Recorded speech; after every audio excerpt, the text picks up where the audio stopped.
Greece.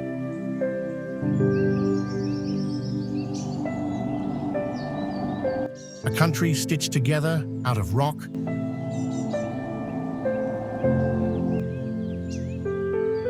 salt water, and light. There is a nation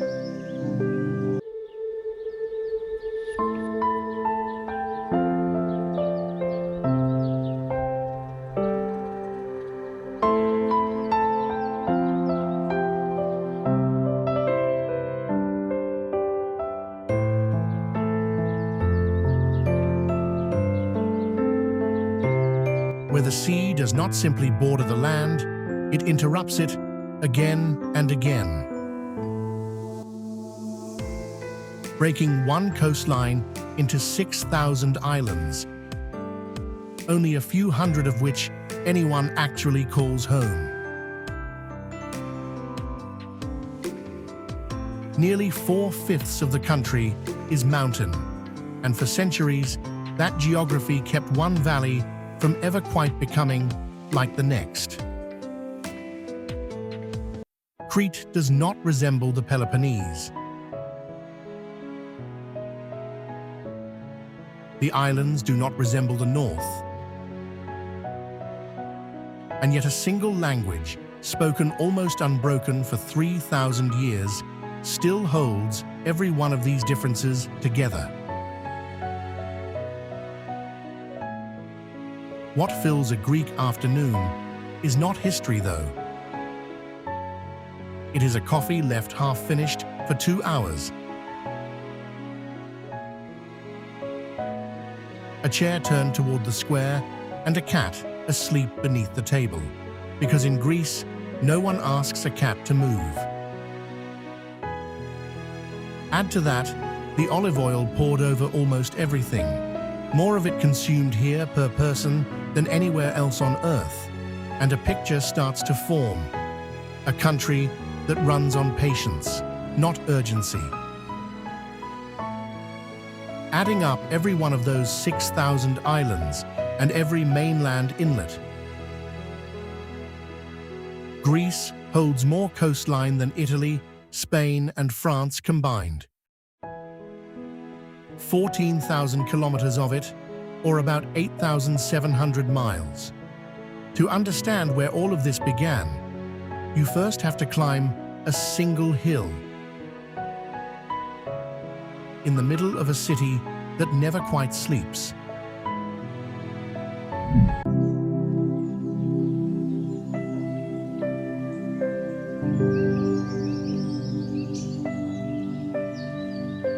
Athens. A capital built in the shadow of its own ruins, and proud of it. Above the noise of scooters and packed evening terraces, the Parthenon has watched over the city for 25 centuries, its marble still catching fire every sunset. Below it, the Plaka district folds into narrow lanes, bougainvillea, and cats stretched flat across warm stone steps. Athens is loud, layered, and unfinished in places, and it wears every one of its centuries at once. But the postcard most people carry of Greece before they arrive was not painted here. It was painted on a cliff above a flooded volcano.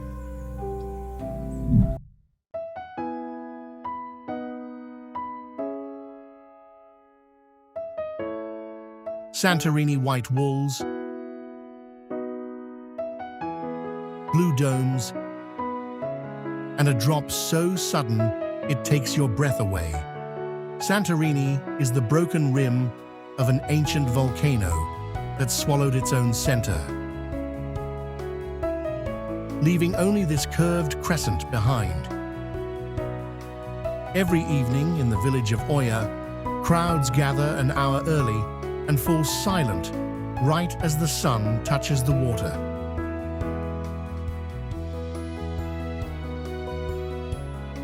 Beneath the white paint, the rock itself is black and red, volcanic through and through. the reason nothing here looks quite like the rest of Greece. Barely 2 hours inland, another set of cliffs holds something built for a very different reason.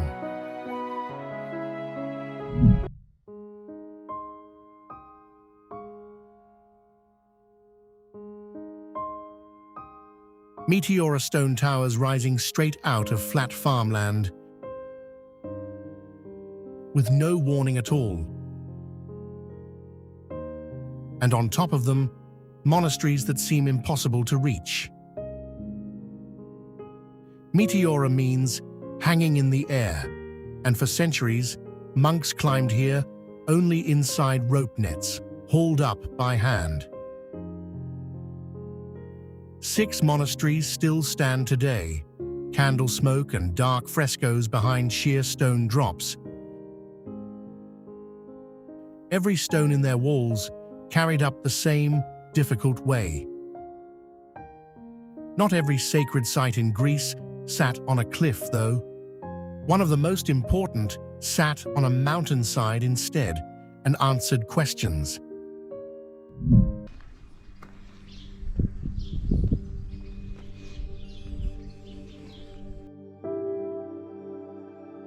Delphi.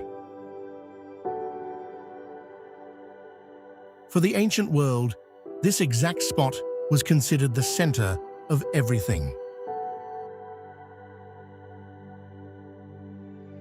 At the temple of Apollo, a priestess breathed vapors from a crack in the rock and answered questions from kings in riddles almost no one could decode. Today, only columns remain, along with a theater and stadium higher up the slope. But the real spectacle is the valley below, olive trees running unbroken all the way to the sea. If Delphi is Greece at its most contemplative, one island built its whole identity on being the exact opposite.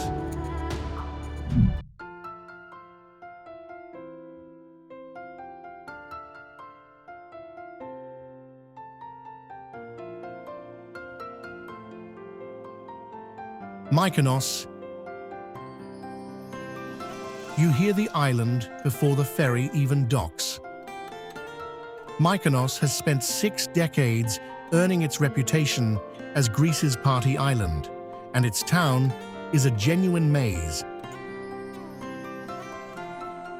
Alleys built narrow and crooked on purpose, an old defense against pirates that never stopped being beautiful. Along the water, Little Venice hangs wooden balconies directly over the waves. Windmills standing in a row just behind them, sails now permanently still. For travelers chasing something quieter, the real answer lies on the largest island in the whole country.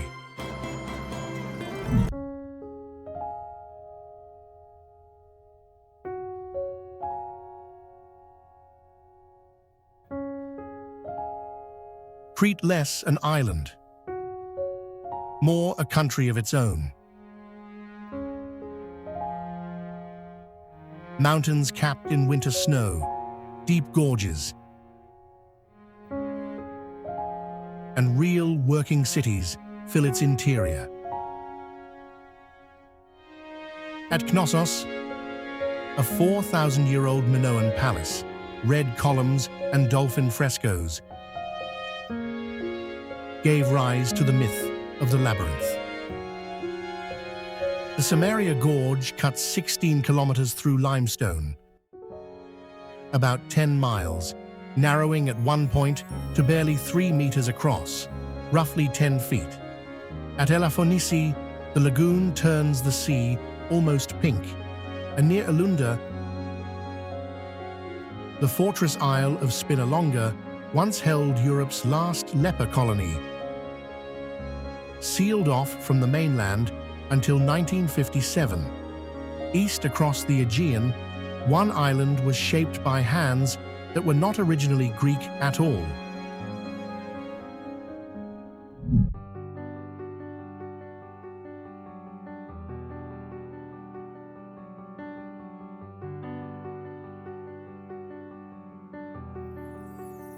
roads walk through the old town gates, and Greece briefly disappears into medieval Europe. Crusader knights, not Greeks, wrapped this city in 4 kilometers of stone ramparts, about 2.5 miles, and it remains fully inhabited today, shops and scooters weaving through centuries-old arches. Climb south to the village of Lindos, though, and the island's older identity returns, an acropolis standing above whitewashed houses. Further north, another island absorbed a European influence of a different kind and never quite let it go.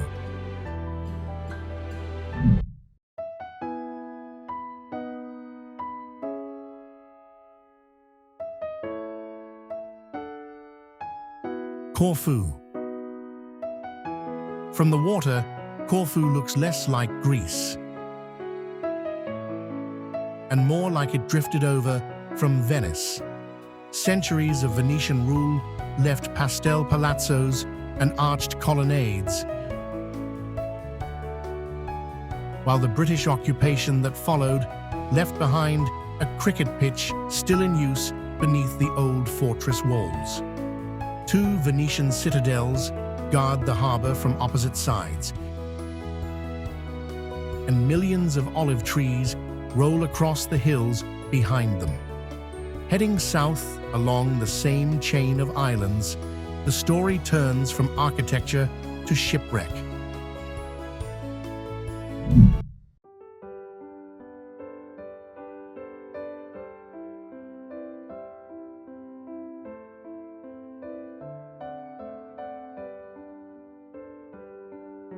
Zakynthos, a cove closed off by white cliffs, and at the bottom of it, a rusted hull. Navajo Beach holds a ship that ran aground in 1980, reachable only by boat. Water the color of glass beneath cliffs over 200 meters high, about 650 feet. Inland, the island turns gentle again. Olive groves and quiet villages where loggerhead turtles still nest on the southern beaches every summer. A little farther north, another island claims beaches even more unreachable than this one.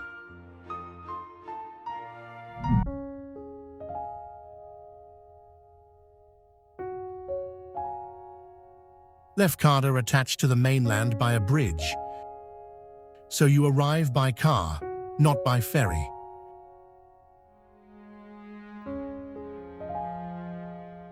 But its beaches still feel like a secret. Porto Katsiki, reached only by a long staircase down a white cliff face. Egremni, even wilder, kilometers of pale sand stretching beneath the rock. Inland, mountain villages sit in near total silence, far from the coast below. In this same sea, one island's water is just as blue, but the landscape around it looks like another planet entirely.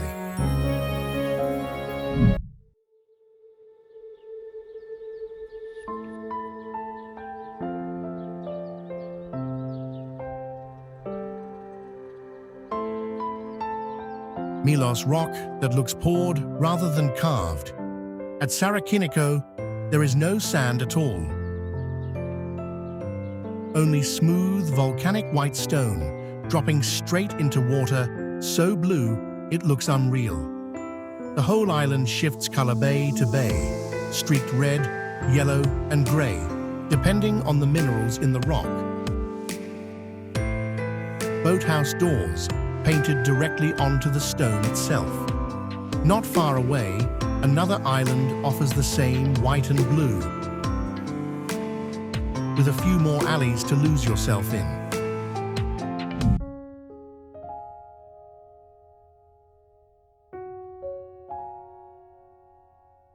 Naxos, the largest of the Cyclades and the most down to earth. A lone marble gate, 6 meters tall, about 20 feet, stands at the harbor entrance, the last piece of a temple that was never finished. Inland, mountain villages, terraced fields, and dry stone walls define the island far more than any beach ever could. A short distance away, a sister island offers the same, white and blue, only with narrower alleys still.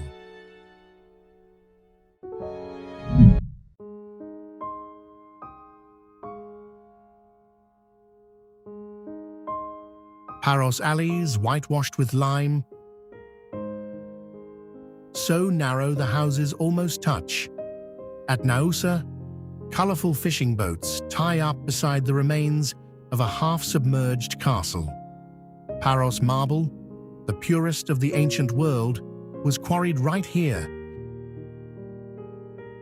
and carved into some of history's most famous statues, the East Coast drawing surfers, the West drawing families instead. The white of the Cyclades ends here for now. Where we go next, the stone turns grey and wheels disappear completely.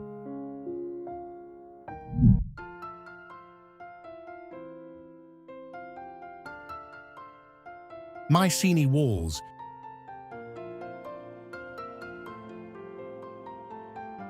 built from stone blocks so massive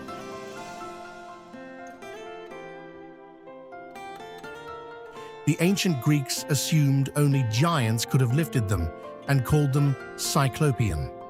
Enter through the Lion Gate, and beehive-shaped tombs dug into the earth wait just beyond it.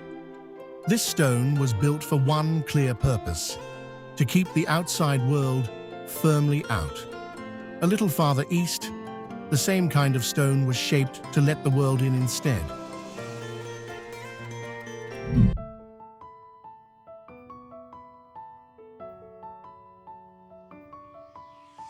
Epirus. The acoustics here are almost unbelievable.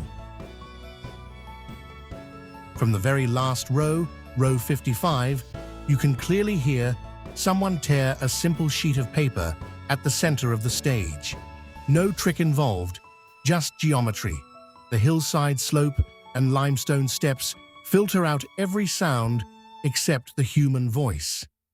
Tragedies still play here every summer, before 14,000 spectators at once. This was not the only place that once filled with crowds every 4 years, for a reason that still endures today.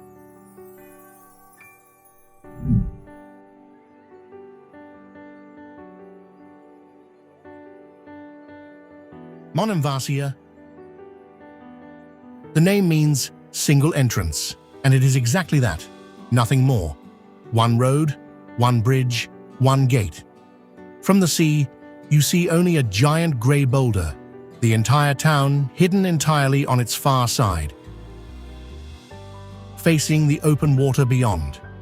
Inside, narrow alleys wind between old stone arches and quiet, shaded courtyards. From here, let's move to the opposite extreme, a city that has welcomed travelers for 2,000 years straight.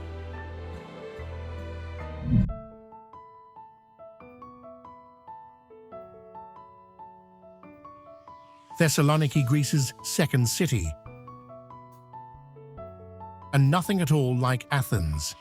Young, loud and alive, driven by universities, late-opening bars, and a waterfront that stretches for kilometers to the White Tower, the unofficial symbol of the entire city. Byzantine churches, protected by UNESCO, rise quietly between the modern buildings, layer after layer of history folded into ordinary daily life rather than roped off behind glass. Climbing west from here, one of the most rugged regions in the whole country finally begins.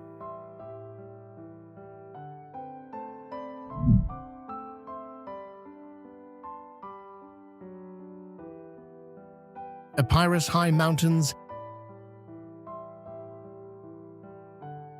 narrow valleys, and long, isolating winters. In Metsovo, a village at 1,200 meters, about 4,000 feet, shepherding still shapes daily life, much as it always has, in a community that still speaks its own Vlach dialect. Nearby, 46 stone villages, called the Zagorachoria, connect by arched stone bridges,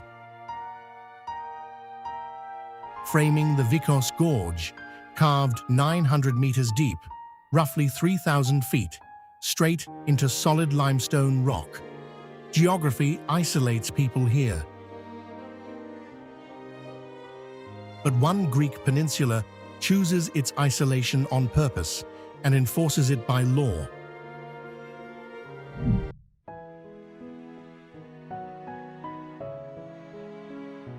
Simi.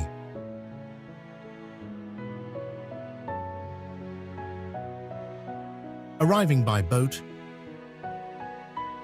hundreds of houses appear stacked in ochre, yellow, red, and blue, rising in terraces from the harbor all the way to the top.